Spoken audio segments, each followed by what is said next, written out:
dolan ning ngene siwir lah. Ijolane pitike. Ayo.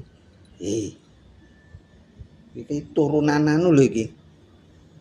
Apa naturalis ya lho, Belanda Jawa lho iki. Tak mara nang omahe wae. Nah, wis tekan kandange. Wir. Opo iku kucing bareng iki iki anu.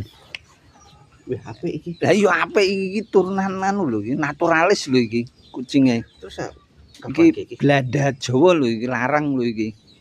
Kita ijolke ae entuk ora? Oh sing cilik kae ora apa-apa. Sing gedhe iki lho. Sing gedhe ya. Iki larang lho. Nang pasar wae dirgani wae ora tak colke gandeng karo kowe wis kulino kan tak ijolke pitik wae iki. Mani tikus ora iki. Wih, tikus. Tikus ngertike bubar kok.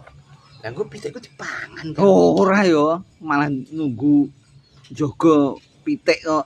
Gitu. Pitik kaya anu ya. Truwelu to ndas. Enak aja. Truwelu gandul apa. Iki karo wong kaya wedi. Yo tekne urung kulino, kok nek kulino kan yo ngusel-usel kathok cokan. Wih, kalungan. Piye? Cocok to? Ya wis cocok lah kanggo jogo-jogo. Iya. Padhake. Kuwi ya, aku sing kuwi wae. Iki. Heeh. Ya wis ganen lah. Oke.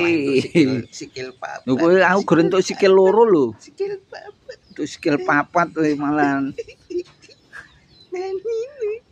Dadah. Ya wis kono ke anu. Tak njupuk anuku sik apa? Wadahe. Soki iso. Ya wis kono. Wis ya, tak njupuk sik. Yo.